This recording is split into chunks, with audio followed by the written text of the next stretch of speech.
Asian ডিজিটালে আপনাদের স্বাগত জানাচ্ছি। আমি এই মুহূর্তে ধামরাই উপজেলার কালামপুর এলাকায় লুৎফর ব্রিক্সে দাঁড়িয়ে আছি। আপনারা লক্ষ্য করলে দেখতে পাবেন যে আমার পিছনে যে ইট ভাটাটি রয়েছে, ইট ভাটাটি কালামপুরের ঢাকের যে সংলগ্ন যে রাস্তাটি, এই রাস্তা মহাসড়কের পাশে কিন্তু এই ইট ভাটাটি রয়েছে। আপনারা লক্ষ্য করলে দেখতে পারবেন যে আমার পিছনে যে পরিবেশ অধিদপ্তরের যে নিয়ম অনুযায়ী যে কয়লাগুলো যে খোলা আকাশের নিচে রাখার যে নিয়ম, তার কিন্তু কোনো রকম নিয়ম তারা পালন করছে না। একরকম পরিবেশ অধিদপ্তরকে বৃদ্ধাঙ্গুলি দেখিয়ে আসলে ইট ভাটাটি পরিচালনা করছে। আসলে আমি যদি আপনি দেখাতে চাই, ইট ভাটার যে চিমনি দিয়ে দিনের বেলাতেই যে পরিমাণের ধোঁয়া আসলে আকাশে উঠছে, রাতের বেলায় এই যে ধোঁয়া এবং ইট ভাটার যে কার্যক্রম, এলাকাবাসী এবং স্থানীয়দের সাথে আমরা কথা বলে জানতে পেরেছি এটা দ্বিগুণ আকারে আসলে ধারণ করে। এই মহাসড়কের পাশে যে যে কৃষি জমি রয়েছে, কৃষি জমির এখানে যে কলা গাছ, কলা চাষ করা হয়, এই কলা গাছের দিকে আসলে দর্শক দেখলে বুঝতে পারবেন যে কি পরিমাণে পরিবেশ আসলে বিনষ্ট করছে এই ইট ভাটাটি।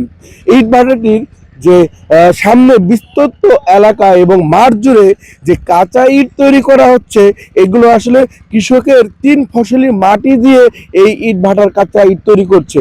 এই ইট ভাটার এই কাঁচা ইটই কিন্তু আবার পুনরায় ইট ভাটায় পুড়িয়ে পরিবেশ নষ্ট করে আসলে এই ইট পোড়ানো হয়।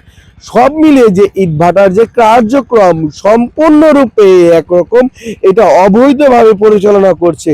কিভাবে এই মহাসড়কের পাশে যে এই ইট ভাটাটি পরিচালনা করছে, এটা আসলে আমাদের বোধগম্য নয়। ঠিক আমার হাতের বাম পাশেই যে নোবেল বিজয় গ্রামীণ ব্যাংকটি আছে, এখানে অবস্থিত। তার পিছনেই যে আবাসিক এলাকা, এখানে শিশু কিশোর এবং সবে এই এখানে থাকে। শ্রম আইনে যে তোয়াক্কা করছে না এই লুৎফর ব্রিক্স, যেটি এলবি ব্রিক্স নামে আসলে পরিচিত। আমরা সরজমিনে এসে দেখতে পেরেছি এখানে শিশু শ্রম চলছে নির্বিধায় এবং প্রতিনিয়ত এই ইট ভাটাতে যে ইটগুলো পোড়ানো হচ্ছে, স্থানীয় কৃষকদের যে জায়গা এবং জমি, কৃষি জমি কেটে এনেই কিন্তু এখানে এই ইট ভাটাটি পরিচালনা করছে। আপনারা লক্ষ্য করলে দেখতে পাবেন যে কি পরিমাণের মাটি আসলে নষ্ট করে এই যে ইট তৈরি করা হচ্ছে। এক সময় ধামরাই কিন্তু আসলে 3 ফসলের জন্য উৎপাদনের জন্য বিখ্যাত ছিল, কিন্তু দিনের পর দিন এই ইট ভাটার কারণে ধামরাইয়ের যে কৃষি জমি নষ্ট হচ্ছে। এক সময় ধামরাই আসলে একরকম কৃষি শূন্য হয়ে পড়বে।